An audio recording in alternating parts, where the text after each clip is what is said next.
Hello. Today I will explain to you what are the 5 theories and how it is possible in relation to language learning. We will discuss about cognitive theory, monitor theory, discourse theory, social interaction theory, and variable competence theory. First is cognitive theory, which cognitive means relating or involving conscious intellectual activity. It focuses on thought and how the brain responds as people learn.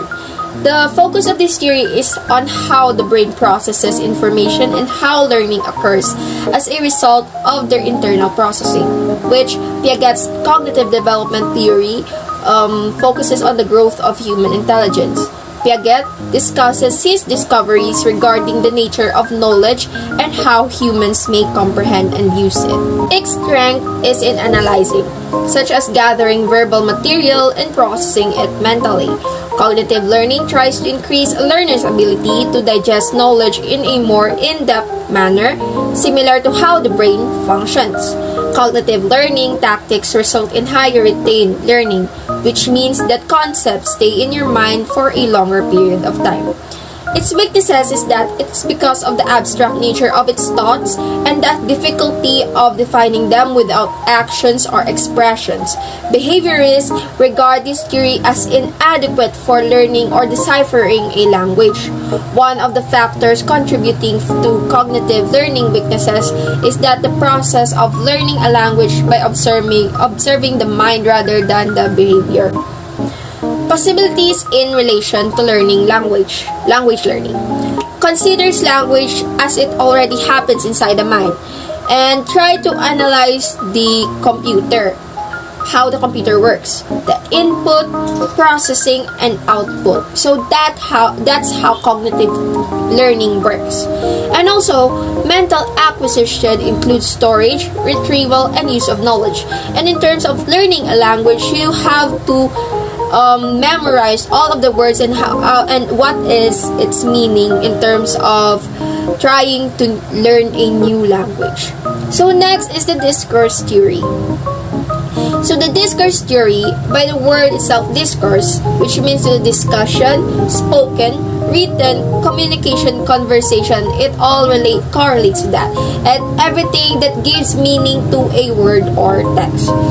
Discourse is concerned with human expressions, often in the form of language. It highlights how expressions are linked to human knowledge. The goal of discourse theory is to investigate language and communication characteristics that are unrelated to linguistic structure. The focus of this theory is communication, which is viewed as an essential part of linguistic knowledge. When the learner engages in communication, he or she will discover the meaning of language, and the learner's language development will be aided by this theory. Interaction between communicating parties occurs in the context of communication or to achieve initial language acquisition.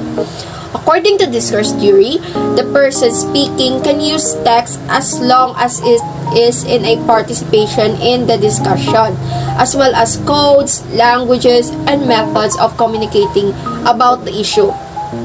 This is how discourse theory works. There is a speaker, a word or a text, and the receiver.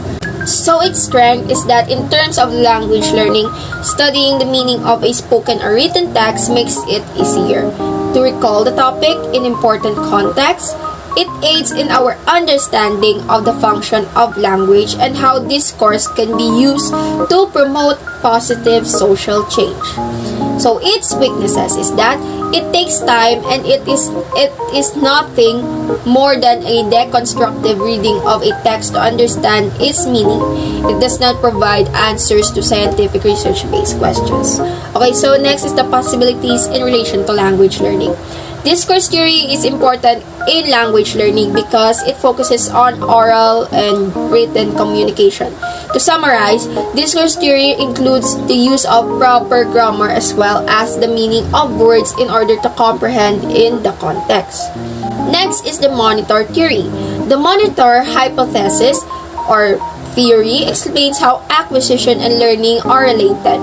The monitoring function is a practical application of the previously learned grammar. which Krashen believes that the learner must understand the rule, be focused on correctness, and have time to use the monitor. So, its strength is that although grammatical knowledge does not completely correlate with fluency, it can be useful in some situations. Placing the monitor theory first alleviates the fear that students will not understand the grammar or that you believe it is unimportant. Its weaknesses is that many of the rules of the English language are known to a language learner. They lack the ability to communicate verbally. The written English may be quite correct, but they lack speaking power because they are overly concerned with being grammatically correct. So its possibilities in relation to language learning is that monitor theory that describes a technique for conversing with a monitor that corrects how we use our new language knowledge is that it is allowing us to generate speeches that sound as if we were speaking in both our mother tongue and second language simultaneously. Krashen claims that because learning a language is so difficult, this idea cannot be applied. Next is the social interaction theory. According to Vygotsky's sociocultural theory, social interaction within the family and with knowledgeable community members is the primary means by which children acquire behaviors and cognitive processes relevant to their own society. Reasoning, memory, attention, and language.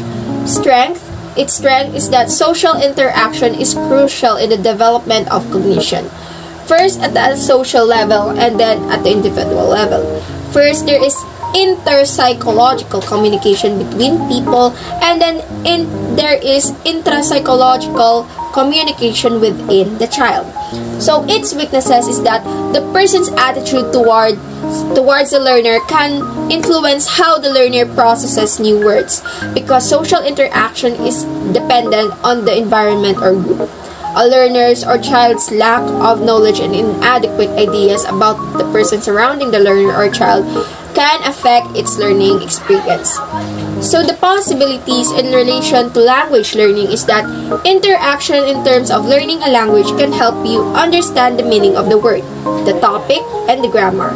So influence in interaction among your social can help you build experience that will improve your ability to speak in that language. Lastly, the variable competence theory.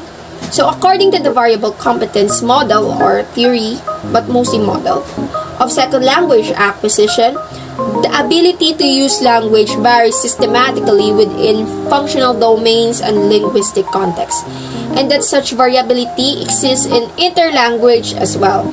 Many aspects of language and vocabulary, according to Ellis, are learned implicitly through exposure, word structure and form, collocations, word class, and to a lesser extent, meaning. This implies that extensive exposure to a target language is required for learning. So, according to Rod Ellis, which he divided it into two categories. These are the product of language and the process of language. So, the product of language, where the user chooses to speak out a source of general knowledge to provide automatic information, and the process of language, where the language used is to be understood in terms of the distinction between linguistic knowledge and the ability to make use of this knowledge. So its strength is that variable competence models takes a social-linguistic approach to second language acquisition, rejecting this Chomsky's distinction between competence and performance in favor of viewing competence as variable rather than homogeneous.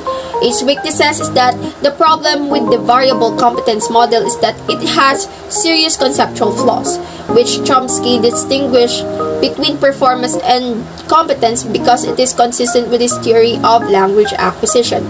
So it's the possibilities in relation to language learning is that variable rules are permitted in the learner's interlanguage grammar, but not in the target grammar.